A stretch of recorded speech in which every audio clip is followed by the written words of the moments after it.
to better understand the driver experience while using a public DC fast charger. We have worked with Heart and Mind in the past on our last amenity study, where we asked drivers what they wanted from a charging location, and we asked charging locations what they were offering, and identified what they were missing, what matched, what didn't match.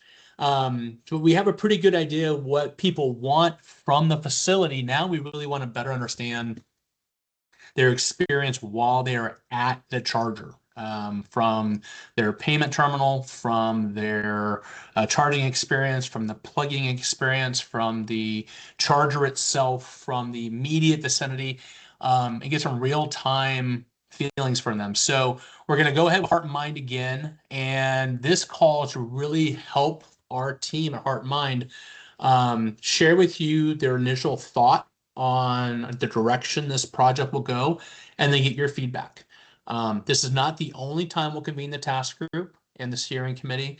At critical points throughout the project, at the conclusion of different phases, we'll reconvene, evaluate what we learned, and see if what we learned from that phase should influence what we do in the next one. Later in the project, when we get to the time where it's ready to design and field a consumer survey, we'll convene again and really request your input on the questions we want to ask. But I'll let the Heart and Mind team kind of walk you through who they are, their approach to this project, and then we'll open up for conversation. So, Bruce, I'm not sure who's going to lead on your thanks, side, John. but... I appreciate it. And thank you, everybody, for taking the time to do this. This is so important to us to hear from you on what you're looking for. I mean, the best research is the research where you've got a very clear objective of what you're trying to do and what you're trying to find out, then allows us to build the right kind of piece of research for us to deliver your needs. We've got a little presentation. Kevin, are you going to... You can put that up for us. Just a few slides just to go through to start the discussion as we get going here. So there we go. Great. All right. So real quickly, who are we? We're a survey research firm. This ideation of the firm was started in 2008. We started out as another firm, which some of you from the automotive industry may have recognized us as Worthland Worldwide. And that was Dick Worthland, who was Reagan's pollster and strategist, but we did quite a bit of automotive work at Worthland Worldwide, and then that took different ideations, and now it's called Heart and Mind Strategies. We're located the central office here in the nation's capital. We're a global outfit. We really do very boutique, niche kind of research. We don't do kind of big generic research and then try to dole that out to folks. What we do is specifically designed for our customers and what to meet their needs. And from our work that started out in politics and understanding how voters make choice, that has all evolved now into how consumers make choice. And that's really our specialty, is understanding what consumers are looking for, both at a rational and emotional level, and then helping our clients deliver products and develop messages around that. Go ahead. So as John mentioned earlier, we worked with John to do a study about 2 years ago now, John, or 3 years, I can't remember now, where we looked at both EV drivers and looking at what they were looking for in selecting a charging location. And we did some interesting analysis on that, both a max diff methodology, a turf methodology, to looking at the bundle of attributes that folks were looking for. And again, where the challenges of it. We also spoke with business operators, those who both ran charging operations and those who didn't, and asking, their experience of putting in the charging operations, if they didn't have it today, why, they didn't, were they going to put things in the near future and whatnot. So that was a real interesting piece of research, and that's all been published. for everybody's perusal. And then we continue to be very, very involved in the energy and transportation space. NHTSA is one of our biggest clients. We continually do a lot of communications work for them on automotive safety and whatnot. Stellantis, a big client of ours, a lot of local and state transportation authorities looking at both public transportation and private transportation issues, highway issues, that, and then also the Department of Energy, where we currently do work, and then also in our national work that we do as we look at attitudes, we continually look at EV drivers and the likelihood of purchase an EV vehicle and those types of things at a national level on a pretty regular basis. Go ahead. So this is the team. I'll start out. I'm Bruce Blakeman. I'm a Senior Vice President here at the firm. And I'm going to let the team introduce themselves. Carol, you want to go next? Yeah.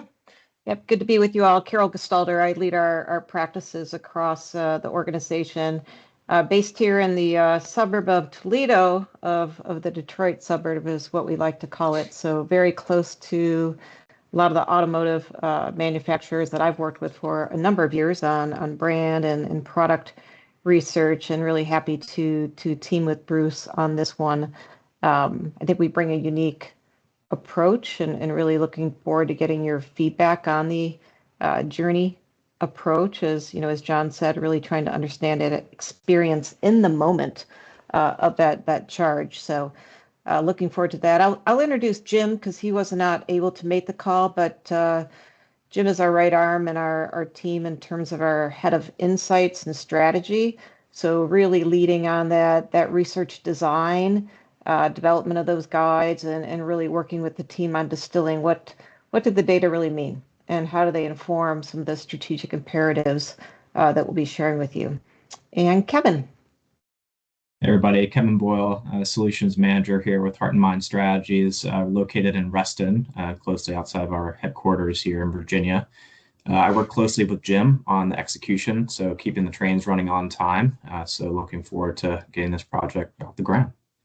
Great. Next slide.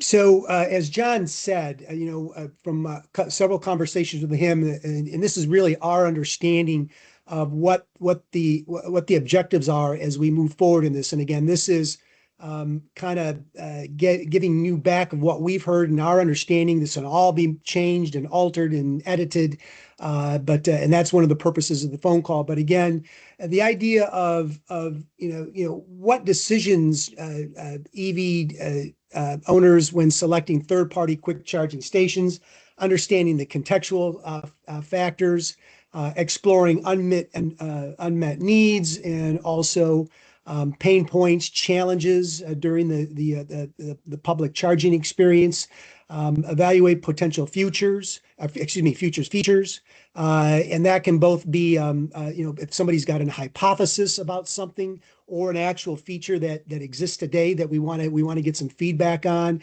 What amenities are folks looking for at the charging experience? And then quantify those preferences and trade-offs to allow the manufacturers some insight on as they think about developing the next generation of charging machines. So again, that's our understanding, and again, we certainly want to have a discussion about that as we move forward. So moving on, Carol. Yeah, thank you. And this really goes to the heart of it. I want to talk a little bit about the approach we're using, and I'll share a couple slides here on the research design specifics as well. But at that high level, when Bruce introduced the firm, he talked about our ability to really understand how people make choices, right? Both rationally and emotionally. And that's really getting at the heart of the human story. So when we use this approach called journey research, we're looking at the journey, and this definition of journey, it's my in the moment experience, that charging experience. And so we're going to uncover and unpack, well, what's the human story behind that? What are the human stories behind their decision making, kind of connecting their behavior, the emotions they're feeling, what are they doing in the moment, how do they think about it, how do they feel, at each moment of that experience. What are some of the barriers that they're facing when they're going through that experience? What are some of the things that accelerate, and optimize the experience? Because it's really going to help understand, okay, as we're thinking about it, what potential features might reduce some of the friction that they're feeling, and where is that specifically happening in the moment, or what could create some delight in that experience as well. So it's really first kind of unpacking that human story. Kevin, go ahead to the next slide. And then, really here, it's about, what does that mean? What does that mean for our unlocking some of those pathways to get over the barriers? What does it mean for innovation pathways for the organizations, right? And not just that, but what do we need to do at each part of that moment? So you're delivering the right experience, the right feature, the right message at the right time and place throughout that journey. So you'll actually see a visualization. One of the things that we'll deliver to you is a visualization of that experience. And it's going to look like moments that go up and down, with those moments of delight and maybe moments of friction. And so we can really drill into what's happening at each of those moments and what can additional thinking, features, ideas bring to the table to overall enhance that journey. So the specific research design, we start, and this is kind of the start right here, is beginning to talk with you about framing it up. Are we getting it right? We want to make sure we get your thoughts on, is that the right articulation of the objectives? At the end of the day, what are the outcomes that you're looking for? What's the landscape look like? We want to make sure we're doing that secondary scan and leveraging what we already know, as opposed to recreating the wheel. So that'll result in a kind of a North Star document within the first week or two of our engagement that just makes sure that we're all aligned. This is what we've agreed upon in terms of our objectives. This is the approach. These are the desired outcomes, and this is the work plan. So that's the framing piece.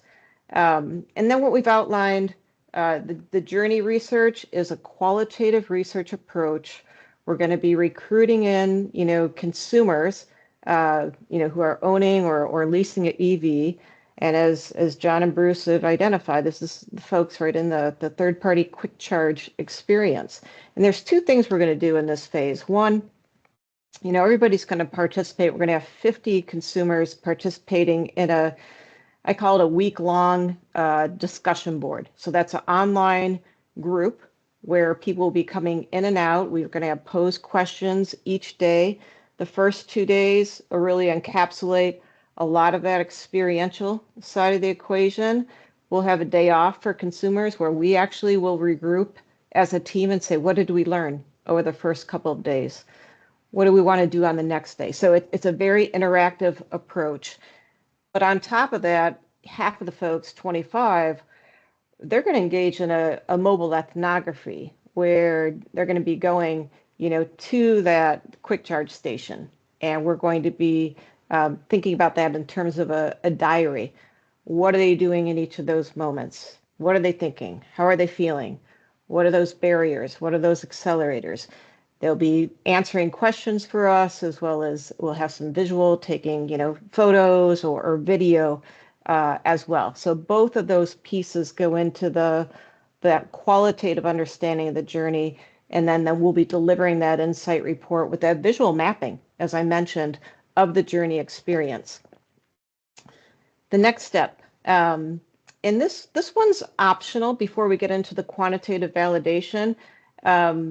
It may be helpful to share some of those early qualitative insights with some retailers, some EVC retailers as well, get their ideas as well in terms of, as we're thinking about, okay, based on our understanding of the journey, the pain points, the accelerators, ideas on potential features or new solutions to bring to the table, what are their views? Getting their understanding, their recommendations, and really adding that into the discussion. So I just saw a hand come up. I want to make sure we address the questions there. I didn't see the question, but I think I saw a hand raise. Yeah, Jen put in the chat, well, we'll be targeting audiences with different power charge needs in terms of the power of the charger and the dwell time they're seeking to have while they're charging. Yeah, we can definitely do that and make sure that we've got a good mix. Yeah. Yep. Yep. So this next one here is we're talking about is the optional discussion. Then we're going to go into that quantitative validation. And here's basically once we've taken all the qualitative learnings, we're going to have some ideas and features that we want to quantify as well, and do that across a national survey. We've got a couple different end sizes of folks. We could do an option of 300 or 500. The difference is, you know, that larger one gives you more statistical confidence and the ability to do a little bit more drill downs by different demographics or different types of owners or segments and other variables as well. And we'll be packaging that up into both the insights report, you know, with some additional analysis on what features or bundles of features may be most appealing to consumers to be considering for the future, but also supporting that with, you know, a shorter brief or white paper for any potential publication of those results. Brian, Okay. you got your hand up. Yeah, quick question. You mentioned national survey. Are we really making it just US based, or are we going to try to cover a little bit of Canada as well and make it more North America centric? Yeah, this initial design is US, but we can definitely open that up and offer that thought in terms of, you know, it's really what is the ideal for you, you know, as a group, as you're thinking about this. Yeah, I know I would advocate for us to definitely cover both US and Canada. Okay.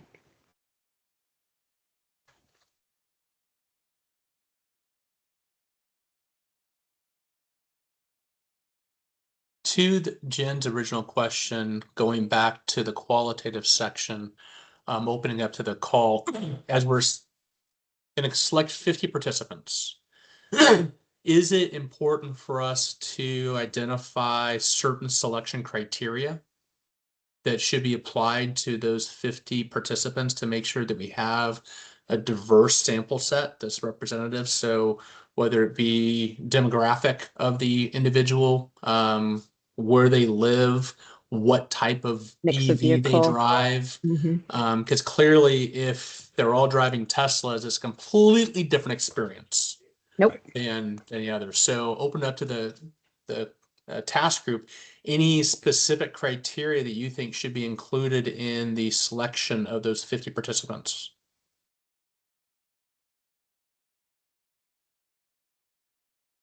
And that could be anything like race, income, education level, like we said before, type of car, how much do you drive, how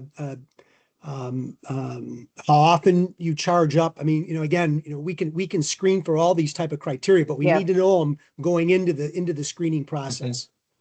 And exclusion of types of vehicles too. Right. If that's, yeah.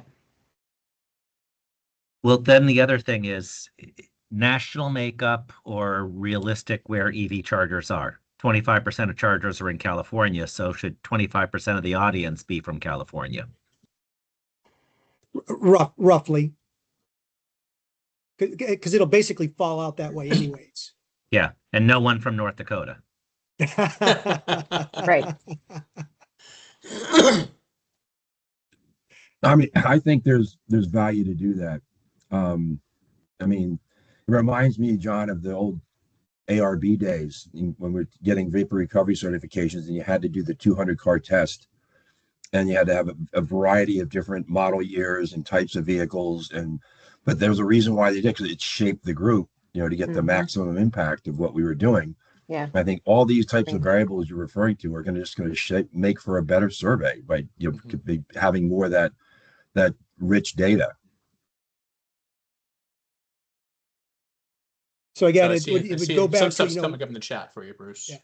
Mm-hmm. to say what would be important is knowing what's important to you. I mean, what are your important criteria? that you utilize as you think about your marketing and product development. And then we'll put that into the screening process. So, certainly, shoot us or shoot John that kind of information and he can get it to us. And those will be good touch points as we, move forward with different phases, that you're going to see that screener and make sure that, you're all lined on the screener before we go ahead and begin that recruit. But especially for the qual, we do want to cast that wider net, make sure we get that good range, because we know that in the quantitative with those screening, we'll be able to be representative of the market. So Glory's comment there about identifying which network of charters they typically use, that might be important when we're selecting them. Yeah. Originally, I was thinking we just track where they go, but if they typically go to one network, we need to kind of know that. Mm-hmm. Jen? And when they do have their experience, to your point, like, oh, sorry, go ahead. No, Glory. No, Go ahead, Glory. no, go ahead. Thank you so much for also mentioning that, because I think it's also important to, like, if they have a certain experience, like going based off of what everyone's saying, like you could have a different experience if your car is older or if you're on a specific network, if the vehicle battery size, like is your vehicle capable of getting up to 350 kilowatts? So it's just like, I think even to the point of if they do have an experience, understanding certain variables and laying them out of like, here are questions we have based on your feedback could be very helpful. Mm-hmm. Mm-hmm. Yes, I think definitely knowing exactly the model and year of the car they're driving. And then we may need to do some back research before we qualify them for the group. Yeah, Because they absolutely. may not have a clue what their battery size or power capacity is. Yeah. But what we'd want to know is going in and say, which models do we want to make sure we definitely get into the sample frame and the years. I mean, so we walk into that at the beginning. As they're going through the qualitative process, we can ping them as they're going through the qualitative process to pick up these other pieces of information, the battery Right. size and all that kind of good stuff. So, but if model and year are really critical to you, we want to know that, and we'll set what we call quotas for that. So we want to do, so many Ford EV users, and half of them, let's say we do 5 and 3 of them are before this year and 2 of them are after this year or whatever. But that's how we'll recruit it. We'll get very, very Right. specific about that. Now, again, it's not representative, but it pulls their perspective into the sample. Right. So what I can do, and Gloria, maybe we can coordinate on this a little bit. So you guys may have a little more insight as to what vehicles are coming up to the chargers more frequently. But I can look at the last 5 years, the top 10 models that were sold, Mm-hmm. and then we can take a look and see what the battery size is for each of those and come up with a mix. That would be great. Thank you, John. Yep. Jen. Yeah, actually, I think that like the recruitment you're talking, right? That selecting grand jury is kind of how I'm envisioning it. Like you really need to make sure we understand exactly, like we said, the model, the year, how many miles do they travel? Do they travel on their own business? Do they have charging at home? Like, I mean, we need Yep. as much information on their profile up front so we can have that wide or good variety of mix, because some of them already have their routine as to why they're Right. going to that location. And I think they'll say, yeah, this is fantastic. They may not even know what they're missing out because they just are comfortable with that 300 watt charge that lasts 5 minutes versus someone who's going to have to stay 40 minutes. So I think the crisp here will be upfront, understanding, what would be the values or data points we need to go, like will help with the recruitment. And then the Mhm. questionnaire will help at least create those archetypes of behaviors as we go Right. forward. I'll have to take it offline as well myself, just to remove my own biases before, providing more data points. But because that's the thing, we have our own biases and we think we know already exactly what the customer wants. And yeah, if you don't mind getting us some time to come up with those different data points that you would need when you're calling up or recruiting those targeted audience for your research, that would be great. Thanks. Yeah, so I think, Carol, you're getting an insight as to some of the thoughts, but maybe we Yep. can work on an email to the task group for specific Yep. and more Criteria. thoughtful responses rather than just on the cuff. Brian, your hands up. Yeah, I'd like, it's probably important. It's sort of similar to what Jen was saying, but not exactly the same. I think it will be pretty important for us to capture just sort of the standard demographic information about our respondees, Sure. especially around income level. You know, there are some pretty significant, long-standing biases, to Jen's point, over, you know, what we think people's behavior are and the correlation between income and tech savviness. And it would be very interesting as a result of this survey to see if any of that is kind of blown up or changed or just completely wrong or whatever. You know, just getting a data-based approach to that, I think would be extremely valuable. Yep. Good.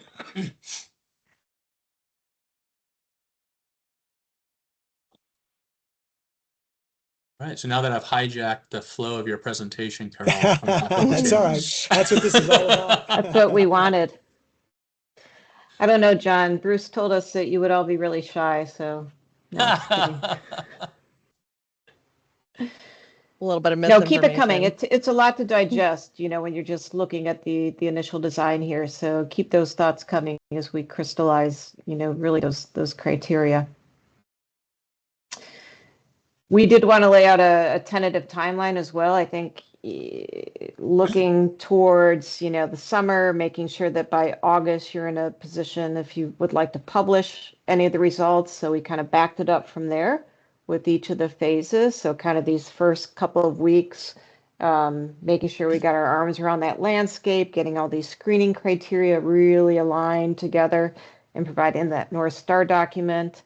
And then that first, you know, phase of the qualitative research, the journey, the mobile ethnography work is kind of in that April through June timeframe. If we do the optional IDIs, we'll do that in July, you know, mid-June to July, and then wrap up with the quantitative survey for that validation and full insights by the end of July. Does that work just in terms of the big picture? I think so. John? Mm-hmm. Okay. And, So and for I the- want to add, so everybody, this is not set in stone. But John had mentioned that it would be nice to have this finished up by the end of summer, you know, for publication purposes in that. And now the other side of the coin of this is that we need to get decisions from you at certain points to keep to the timeline. And that's the other side of the coin on these timelines. So Bruce, I'm going to say Liz is your point person to make sure that she wrangles me Yes. and the task group. Just keep me in the loop. And Sounds great. Sounds great. That's what I'm Now, here for. for the task group, we've got funding to get through the ethnography, that survey, and the consumer survey, and some interviews. So I'm still working on some fundraising to be able to wrap up the one-on-one interviews towards the end, at the end side of this. But at the very least, we've got funding to get the 75–80% of the core of this project finalized. So we'll be working on raising some money for the one-on-one interviews that will kind of flush out a lot more towards the end.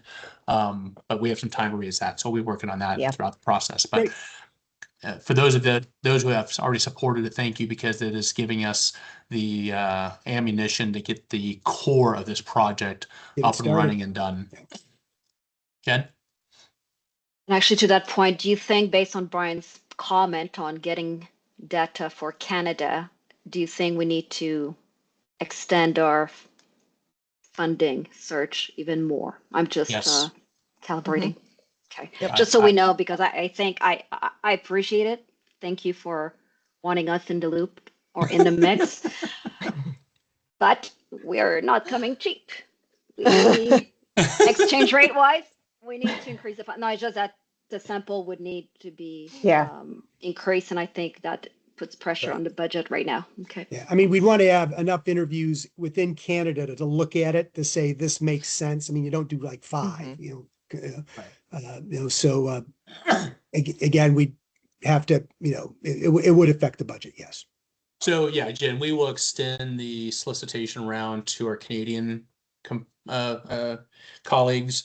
And then we can make that decision when the time comes. Do we have the funding to do a US and Canadian survey? If we do, great. If we don't, we'll see what's in the couch cushions. Mhm. We can lay money on the Olympic hockey games, but after yesterday, I have no confidence in the odds at all. I almost Confidence lost in my women. heart. I know. Sorry, it's playing in the background. Multitasking. All right. Other thoughts, questions from the group?